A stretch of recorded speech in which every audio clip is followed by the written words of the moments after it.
पहले गुजरात को दहलाने की साजिश थी। गुजरात एटीएस ने 3 आतंकियों को गिरफ्तार किया था। आतंकियों के राजस्थान के हनुमानगढ़ से तार जुड़े बताए जा रहे हैं। राजस्थान के हनुमानगढ़ से आतंकियों को हथियार मिले। ड्रोन के माध्यम से हथियारों की तस्करी की जा रही है। आतंकियों ने एटीएस पूछताछ में खुलासा किया है। राजस्थान एटीएस की टीम भी गुजरात पहुंची है। तीनों आतंकियों से पूछताछ जारी है। लेकिन बड़ी अपडेट यह है इस बीच की दिल्ली से पहले गुजरात को हिलाने की साजिश थी। बहुत बड़ी बात सामने निकल करके आ रही है। दिल्ली से पहले गुजरात में धमाकों की साजिश रची गई थी। बड़ी अपडेट आपको बता रहे हैं। गुजरात एटीएस ने 3 जिन आतंकवादियों को गिरफ्तार किया था उन्होंने ये भी बताया कि राजस्थान के हनुमानगढ़ से हथियार उनको मुहैया हुए। ड्रोन के माध्यम से हथियारों की तस्करी की गई। पूछताछ में बड़ा खुलासा यह भी हुआ है कि सबसे पहली साजिश गुजरात को हिलाने की थी।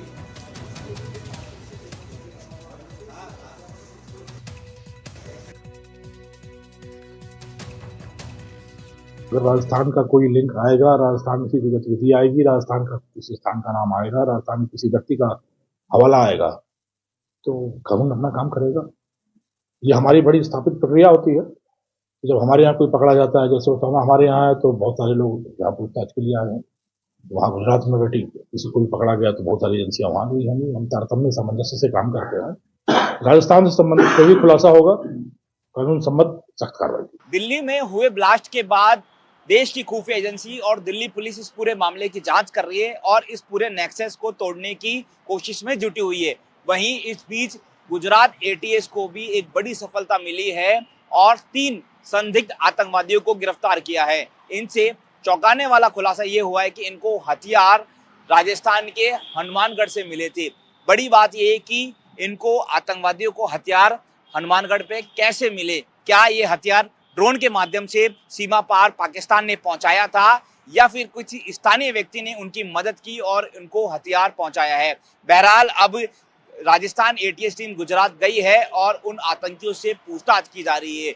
अगर हनुमानगढ़ से उनको हथियार मिले तो निश्चित तौर पर राजस्थान का कनेक्शन हो सकता है, या तो फिर उन आतंकी के कोई स्लीपर सेल यहाँ पर हो सकते हैं या उनके सहयोगी हो सकते हैं। अब तक देखा गया था कि पंजाब में ही ड्रोन के माध्यम से हथियारों की तस्करी पाकिस्तान करता था, लेकिन अगर ड्रोन के माध्यम से हनुमानगढ़ में हथियार पहुंचे हैं तो संभवतः ये चौंकाने वाला मामला है। अब राजस्थान एटीएस, खुफिया एजेंसी, सीआईडी इंटेलिजेंस तमाम टीमें अलर्ट हो चुकी है और हनुमानगढ़ क्षेत्र का दौरा कर रही है और पता लगाने की कोशिश की जा रही है कि आखिर ये हथियार यहाँ पर कैसे पहुंचे। सहयोगी निर्मल के साथ दीपक चावला, एनडीटीवी, जयपुर।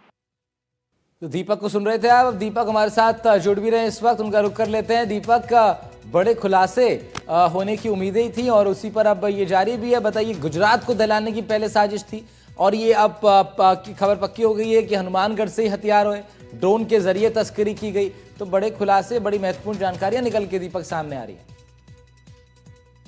बिल्कुल, देखिए गुजरात की एटीएस को एक बड़ी सफलता मिली है और ये बड़े कुछ मंसूबे को अंजाम देने वाले थे। हालांकि क्या इनके मंसूबे थे वो अभी गुजरात की एटीएस और देश की खुफिया एजेंसी पूछताछ कर रही है। इस बीच इन्होंने पूछताछ में बताया कि इनसे जो हथियार मिले हैं वो राजस्थान के हनुमानगढ़ में इनको मिले थे।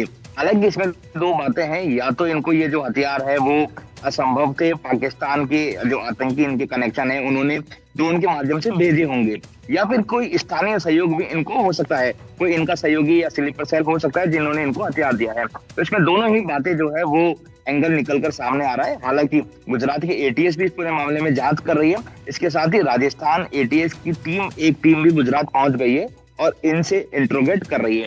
इंट्रोगेट में महत्वपूर्ण विषय यही है कि इनको ये हथियार हनुमानगढ़ में किसने दिए, क्या किसी व्यक्ति ने दिए या फिर ड्रोन के माध्यम से पाकिस्तान से इनके कनेक्टर आतंकियों ने ड्रोन के माध्यम से वो हथियार इन तक पहुंचाए। बड़ी बात यह है कि अगर हनुमानगढ़ में अगर ड्रोन से भी आए तो किसी ने उन हथियारों को उठाकर दिया होगा। ड्रोन केवल एक खेत तक ही आ सकता है, उसके बाद कोई टाइमिंग बताई गई होगी, फिर कोई व्यक्ति उसको पहुंच गया होगा, उसने उठाया होगा, या फिर कोई स्थानीय सहयोग है। ये बहुत बड़ा अपने आप में खुलासा हुआ है और अभी राजस्थान एटीएस टीम इस पूरे मामले की इन्वेस्टिगेट कर रही है। हालांकि अभी राजस्थान एटीएस बहुत कुछ कहने को तैयार नहीं है।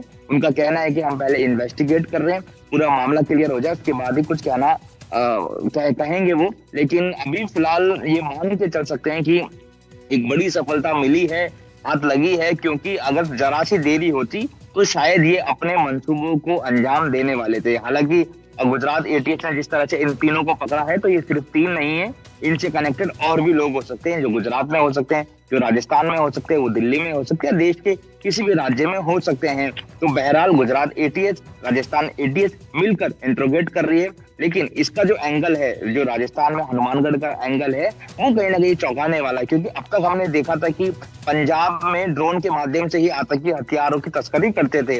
लेकिन राजस्थान के हनुमानगढ़ में अगर ऐसा हुआ है, ड्रोन के माध्यम से हथियार आया है, तो कहीं ना कहीं एक बहुत बड़ा चौंकाने वाली बात है। क्योंकि आपने देखा होगा कि ड्रोन से हथियारों की नशे की तस्करी हो, लेकिन ड्रोन से हथियार आए, ये एक बड़ी चौंकाने वाली बात है। बहरहाल इस पर तफ्तीश की जा रही है। मान सकते हैं कि पूछताछ में अभी इंट्रोगेट किया जा रहा है, इंट्रोगेट में ही क्लियर हो पाएगा और एक पूरा नेक्सस का खुलासा हो पाएगा और कितने लोग और कितने सहयोगी, स्थानीय सहयोगी इनमें शामिल है। जी बहुत शुक्रिया दीपक चावला आपका तमाम महत्वपूर्ण जानकारियों के लिए। दीपक रिपोर्ट कर रहे थे इस बेहद इंपॉर्टेंट खबर पर। बढ़ते हैं फिलहाल आगे और न्यूज़ रूम लाइव में अब बात जरा